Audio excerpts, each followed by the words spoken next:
दूर रह गए। इसलिए मुझे ये बात कहनी पड़ी। मैं तो प्रत्येक जाति के लिए लड़ता हूँ। आजकल तो सोशल मीडिया का जमाना है, आप फेसबुक पे देखते रहते हो, आप टीवी पर देखते रहते हो।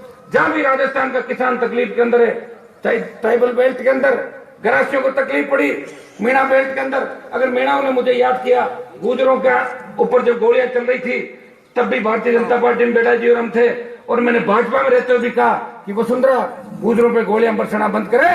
राजस्थान का जाट समाज भी गुजरों के साथ खड़ा, हम हमारे भाइयों को सड़क पर मरने नहीं देंगे। ये आह्वान राजस्थान के अंदर किया था। मैं सबको साथ लेके चलने वाला व्यक्ति हूँ। आजादी के 70 साल बाद आज किसान के घर असली दिवाली नहीं आई। जिन मुद्दों को लेके लोगों ने शहादत दी, इस देश को आजाद कराने के लिए हमारे रणबांकुर इस फांसी के फंदे पे लटके, फांसी को उन्होंने उसके गले लगा लिया। लेकिन 70 साल बाद भी इस देश और प्रदेश के अंदर आजादी नहीं आई। असली आजादी जब आएगी जब किसान का राज होगा। आज थाने तहसील कचहरी के अंदर अगर गरीब किसान जाता है और फटे हुए कपड़े और फटी जूती पहन के थानेदार के पास जाता है तो थानेदार कहता है भाग जा, एमएलए का फोन करा के आ, या एसपी के पास पैसे हो या 2 पैसे रख, नहीं तो तेरी नहीं छोड़ेंगे, 151 में बंद कर दूंगा। ये एक नहीं हालात राजस्थान। अब इन हालात को ठीक करने के लिए कोई तेजाजी महाराज अवतार नहीं लेंगे। मुझे आप इस बात का भी धन्यवाद दो कि हमारे नेता तो छोटी मोटी बातों के लिए रातों रात पार्टी बदल लेते हैं, और लाल बत्ती का बस कह दो तो पूरा परिवार ही लाल बत्ती लेने के लिए वसुंधरा गहलोत और पायलट की चौकट पे चले जाते हैं, बोले बत्ती दे दो और चाहे कुछ ही करवा लो हमारे। लेकिन हनुमान बेनीवाल ऐसा व्यक्ति है जो आपके लिए लड़ रहा है, और अब तो लड़ के इतना पक्का हो गया, जब तक 1-2 लड़ाई मुझे मिलती नहीं तो मुझे रात को नींद नहीं आती, इसलिए मैं लड़ाई ढूंढता रहता हूँ राजस्थान।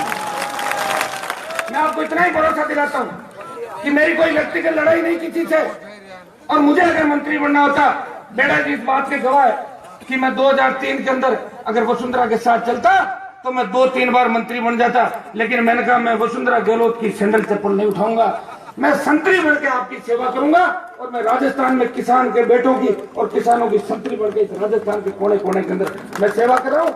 और इसी का परिणाम है कि आज राजस्थान का जवान और किसान मुझे दोनों हाथों से आशीर्वाद दे रहा है। धौलपुर से लेकर जैसलमेर तक, हनुमान बेनीवाल किसी भी इलाके में चला जाए तो 500, 700, 1000 जवान और किसान मेरी बात सुनने के लिए पार्टियों को छोड़ के आ जाते हैं और मेरा स्वागत करते हैं। ये तेजा जी की बहुत बड़ी कृपा मेरे ऊपर है, और जितनी तेजा जी की कृपा है उतनी भोपालगढ़ और जोधपुर के जवान किसानों की मेरे ऊपर कृपा है। आप तो जानते हो जब आपके यूनिवर्सिटी के चुनाव होते हैं, बाकी लोग तो पार्टियों की वजह से खुला प्रचार नहीं कर पाते, लेकिन मुझे जब भी युवा बुलाते हैं तो मैं युवाओं के वोट मांगने के लिए पार्टियों को ऊपर रख के उनकी बात कहने के लिए जोधपुर विश्वविद्यालय की सड़कों से लेकर वहां संघर्ष हमेशा करता हूं। जब भी इन जवानों ने मुझे याद किया, मुझे आज भी याद है कि मारवाड़ के अंदर जब भी मजबूती की बात चलती है, किसान आंदोलनों की बात चलती है, तो सबसे पहले भोपालगढ़ याद आता है, क्योंकि लेवी आंदोलन के अंदर भोपालगढ़ के किसानों ने सीने पे गोली खाके इस राजस्थान की सामंती सरकार को उस समय झुकाया था,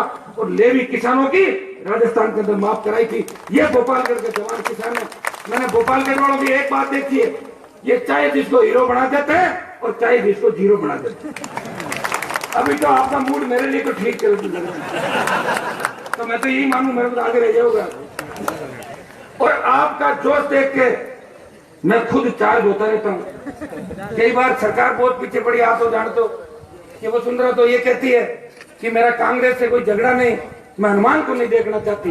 अब आप बताओ कितनी बड़ी बात है। हनुमान तो दूसरी बात करता है, मैं मेरे लिए कहता है कि वो दारू पीती है वसुंधरा, तो मैंने कहा मैंने कोई गलत तो कहा नहीं। मुझे मीडिया वालों ने पूछा था, मैंने कहा राजस्थान में पोपा भाई का राज है, तो मीडिया वाले कह रहे थे कि पोपा भाई का राज कैसे, पूरा बताऊंगा। तो मैंने कहा भाई पोपा भाई को मैंने देखा नहीं, बेड़ा जी से सुना था कि पोपा भाई 7 बजे दारू पी के सो जाती थी और वसुंधरा 8 बजे दारू पी के सो जाती है। ये पोपा भाई का राज है। इस राजस्थान का भी मेरे से पूर्व वक्ता भाई पंकज धनखड़ और महिपाल जी मेला जो शेखावाटी से आए, और वसुंधरा का विरोध जो राजस्थान के अंदर हो रहा है जगह जगह, इसमें जवानों की बहुत बड़ी भूमिका है। और जवान जब निकलता है तभी परिवर्तन होता है, और जवान जिधर चलता है उधर ही जमानत चलता है। मैं राजस्थान के जवानों को धन्यवाद दूंगा कि किसी भी जाति का जवान है वो एक ही बात कहता है कि राजस्थान के अंदर इन पार्टियों की गुंडागर्दी खत्म होनी चाहिए। एक बार भारतीय जनता पार्टी 165, कांग्रेस 250, कभी बीजेपी 150, कभी कांग्रेस 150, तो फिर हमारा राज कब आएगा? जनता का राज कब आएगा? किसान का राज कब आएगा? जवान का राज कब आएगा? और मैं आपको विश्वास दिलाता हूं कि जो प्रतिज्ञा मैंने की है कि 2018 के अंदर आपका सपना पूरा करेंगे, मिशन 2018 पूरा करेंगे। मैं आपको बता दूं कि तेजाजी महाराज के आशीर्वाद से वो दिन दूर नहीं जब राजस्थान की विधानसभा और राजस्थान के शासन सचिवालय पर वीर तेजाजी का भगत कोई बैठेगा और तेजाजी के आदर्श इस राजस्थान की राजनीति में स्थापित है। आज कितनी बड़ी घटना कि सरकार सब्सिडी दे रही बिजली पे। मैं ये नहीं कहता, सरकारें जो बिजली खरीदती है जिस दर के अंदर, उससे कम दर पे किसान से पैसा लेती है। तो हमारा ये कहना है कि अगर राजस्थान के किसान को सरकार मजबूत करना चाहती है, वसुंधरा अगर राजस्थान को रिसर्जेंट करना चाहती है, तो उद्योगपतियों को और राजघरानों को रिसर्जेंट करने से राजस्थान का किसान जवान रिसर्जेंट नहीं होगा। सबसे पहले राजस्थान के किसान को मजबूत करना होगा, और अगर राजस्थान के किसान को मजबूत करना है तो सबसे पहले राजस्थान के किसान का जितना भी कर्जा है वो राजस्थान की सरकार किसान का कर्जा माफ करे, ताकि किसान की आर्थिक व्यवस्था ठीक हो। दूसरी हमने कही कि भारतीय जनता पार्टी के लोग रोज मोदी के गीत गाते हैं कि गुजरात में मोदी जी ने ये कर दिया वो कर दिया। वसुंधरा कहती रहती है कि मैं तो मोदी के पीछे हूँ। अरे तो भाई मोदी के पीछे तो मोदी ने दारू बंद कर दिया, वहां तो कर दे यहाँ पे राजस्थान में दारू बंद थोड़ा किया। और अगर दारू बंद नहीं कर रही है तो दारू से 20,000 करोड़ रुपए वसुंधरा सरकार कमाती है।